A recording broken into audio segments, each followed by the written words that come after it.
Hamas ने Gaza पट्टी में लंबे समय तक चलने वाले युद्ध की तैयारी की है। हमास का मानना है कि वह अपने कट्टर दुश्मन को युद्ध विराम के लिए मजबूर करेगा।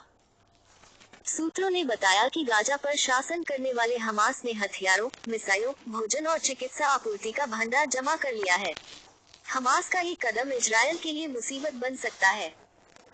सूत्रों ने समाचार एजेंसी रॉयटर्स को बताया कि हमास को भरोसा है कि उसके हजारों लड़ाके फिलिस्तीनी इलाके के नीचे बनी सुरंगों के शहर में महीनों तक जीवित रह सकते हैं।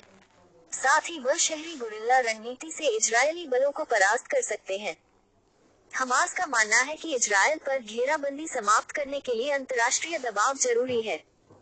हमास बंधकों को छोड़ने के लिए इजरायल से हजारों फिलिस्तीनी कैदियों की रिहाई की मांग करेगा। हमास के सूत्रों के अनुसार उसने अमेरिका और इजरायल को ये स्पष्ट कर दिया है कि वह बंधकों के बदले में कैदियों को रिहा करने के लिए कहेगा। हमास ने कहा है कि वह गाजा पर इजरायल की 17 साल की नाकाबंदी को समाप्त करना चाहता है। साथ ही इजरायली बस्ती के विस्तार को भी रोकना चाहता है। Israel Hamas war. गाजा में इजरायली सेना का जमीनी ऑपरेशन जारी, 8,000 के पार पहुंचा फिलिस्तीन में मौत का आंकड़ा। इजरायल के प्रधानमंत्री बेंजामिन नेतन्याहू ने हमास को खत्म करने की कसम खाई है और युद्ध विराम के आह्वान को खारिज कर दिया है।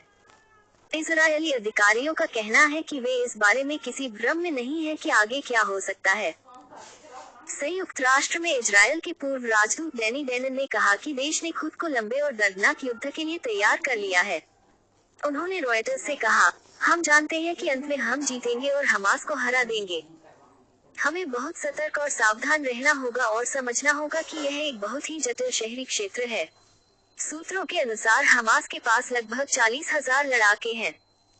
वे कई वर्षों में निर्मित सैकड़ों किलोमीटर लंबी और 80 मीटर तक गहरी गढ़वाली सुरंगों के विशाल जाल का उपयोग करके एन्क्लेव के चारों ओर घूम सकते हैं। निवासियों के अनुसार लड़ाकों को गुरुवार को गाजा में टैंकों पर गोलीबारी करने के लिए सुरंगों से निकलते और फिर वापस नेटवर्क में गायब होते देखा गया है।